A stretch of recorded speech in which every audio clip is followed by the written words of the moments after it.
सो guys, star marshal field के इस episode में हमें दिखाया जाता है कि अब हीलियान ली को भी पता चल चुका था कि लियाओ वेपन्स को बनाकर उनको बेचकर अपने पॉइंट्स कमा रहा है। वो यहाँ पर किसी से भी फाइट नहीं कर रहा, जिससे कि उसको बिना फाइट किए ही पॉइंट्स की प्रॉफिट हो रही है। इसीलिए वो तुरंत ही उसको ढूंढने के लिए चला जाता है। और जब लियाओ अपने सेंटर में बैठा हुआ एक नया डिवाइस बनाने की कोशिश करने लगता है, तभी अचानक से इसको कुछ अजीब सा महसूस होता है, क्योंकि उसके पास में एक ऐसा बंदा था जो कि इल्यूजन्स को क्रिएट कर सकता था और वो लियाओ को इसमें फंसा भी लेता है। लियाओ यहाँ पर जो प्रोजेक्ट बना रहा था उसके बदले अपने आप ही लियाओ के हाथ में एक चिकन लेग पीस आ जाता है। तो बंदा यहाँ पर लियाओ से कहता है कि मैंने तो तुम्हारे हार्ड वर्क पर चिकन लेग पीस फेर दिया, यहाँ तक कि वो इल्यूजन्स की मदद से अपने कई सारे मल्टीपल वर्जन्स को भी क्रिएट कर सकता था, जिससे कि लियाओ को अपने चारों तरफ वही लड़का दिखाई देने लगता है। और फिर वो लियाओ से कहता है कि मैं कितने टाइम से तुम्हारा इंतजार कर रहा था कि कब मैं तुम जैसे बड़े जीनियस को हराऊंगा, क्योंकि तुम्हें हराने के बाद ही मेरी टियान हुआन अकेडमी में मेरा नाम हो जाएगा। मैं सभी को ये दिखा पाऊंगा कि मैं भी कोई छोटा मोटा जीनियस नहीं हूँ, मैं भी एक बड़ा जीनियस हूँ। तो लियाओ से कहता है कि अगर तुम ऐसा करना चाहते हो तो तुम एक गलत इंसान के पास में आ गए हो, क्योंकि मुझे हराने से तुम्हें कोई भी फायदा नहीं होगा। जिसके बाद फिर वो तुरंत ही यहाँ पर लियाओ के ऊपर हमला करना शुरू कर देता है। तो लियाओ से बचते हुए पीछे हट जाता है, क्योंकि उसके कई सारे मल्टीपल वर्जन होने की वजह से लियाओ को समझ में नहीं आ रहा था। लेकिन फिर लियाओ यहाँ पर अपने सुपर फास्ट स्पीड का यूज करते हुए उसके बाकी के फेक वर्जन को मारने लगता है। वो धीरे धीरे करके यहाँ के सभी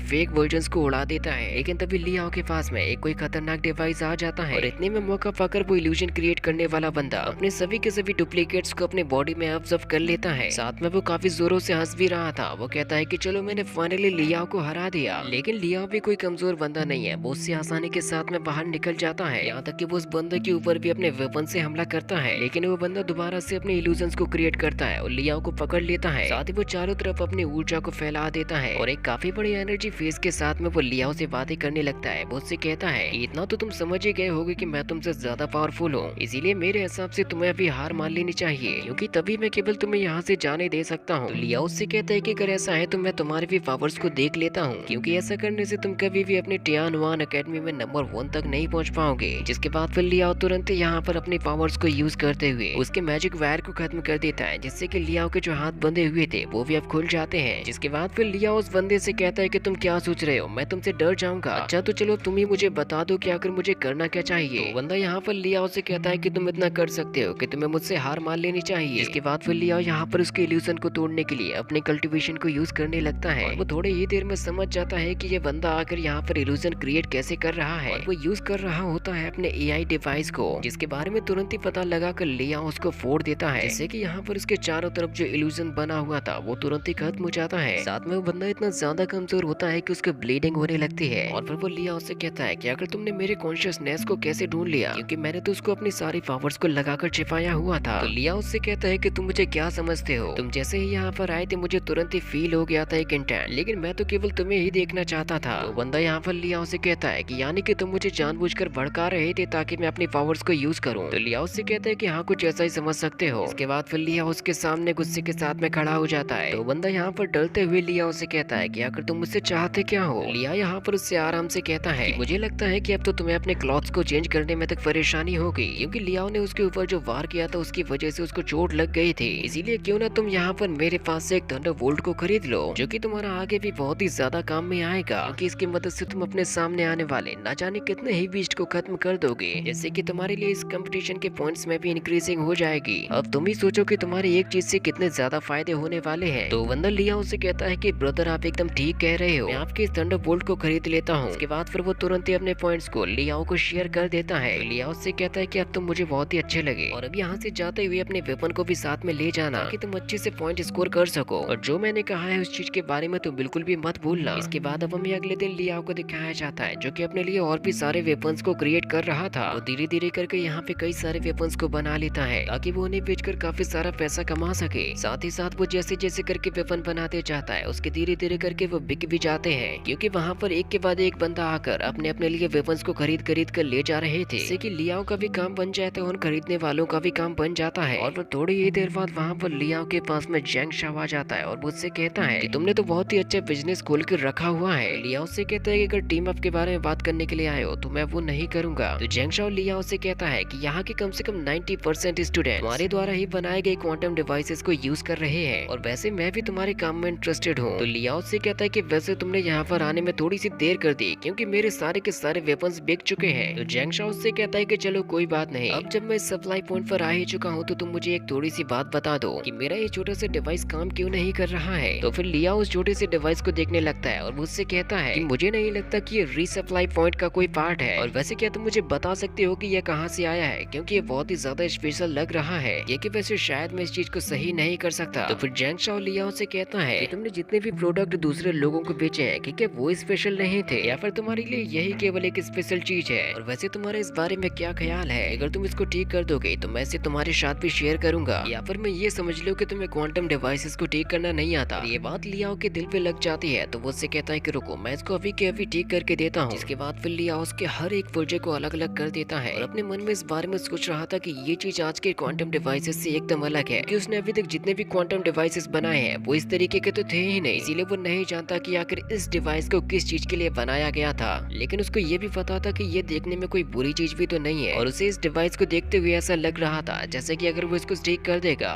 तो शायद इसकी पावर को एक्टिवेट करने की भी जरूरत पड़ेगी। और फिर वो धीरे धीरे करके अपने टैलेंटेड दिमाग का यूज करते हुए उसको ठीक करते जा रहा था। चंद सेकंडों में ही वो उसको ठीक करके अलग कर देता है। जैंग शाओ कहता है कि अब मैं यकीन से कह सकता हूँ कि तुम जैसा टैलेंटेड बंदा मैंने आज तक नहीं देखा, और उसके ठीक होते ही जैंग शाओ से अपने हाथ में ले लेता है। तो फिर लियाओ उससे कहता है कि मैंने इसको ठीक कर दिया, अब तो मुझे बार बार परेशान मत करना। तो जैंग शाओ कहता है कि थैंक यू, तुमने जो उसको ठीक कर दिया, और वैसे अभी तो मैं तुम्हें परेशान नहीं करूंगा, तो चलो हम लोग फाइनल्स में ही मिलेंगे। तो लियाओ इस बारे में सोच रहा था कि ये बंदा यहाँ पर आया किस लिए है, क्योंकि वो अभी तक किसी भी बीस्ट को मारते हुए नहीं देखा। फिर लियाओ कहता है कि चलो इससे बढ़कर उसके लिए और भी काम है, कि उसको अपने लिए पॉइंट्स को कलेक्ट करना है फाइनल से पहले। जिसके बाद फिर लियाओ अपने फर्स्ट प्लेस से होते हुए आगे बढ़ते जाता है, जिससे कि अब उसका रैंकिंग लेवल भी और ऊपर की तरफ बढ़ने लगता है। प्रोफेसर कहते हैं कि लियाओ अपने की ट्रेनिंग और ट्रेडिंग का यूज करते हुए आगे बढ़ रहा है, और वो इसी तरीके से हिस्ट्री बना रहा है जो कि ऐसा अभी तक नहीं हुआ। तो मिस लिंग कहती है कि हाँ, लियाओ की सोच तो एकदम हमारी तरह ही है, और वैसे भी उसको देखने में इतना ज्यादा मजा नहीं आ रहा है, क्योंकि वो तो अभी तक किसी के साथ में अच्छे तरीके से फाइट करते हुए भी नहीं दिखा। प्रोफेसर कहते हैं कि ये अच्छा ही तो है, वो यहाँ पर अपने की ट्रेनिंग को कर रहा है, और वैसे भी ये चीज को देखते हुए मुझे तो काफी ज्यादा अच्छा लग रहा है। और इसी के साथ में ये पार्ट भी यहीं पे खत्म हो जाता है। नेक्स्ट पार्ट को बहुत ही जल्द अपलोड किया जाएगा, तो आप जल्दी से चैनल को सब्सक्राइब कर दीजिए।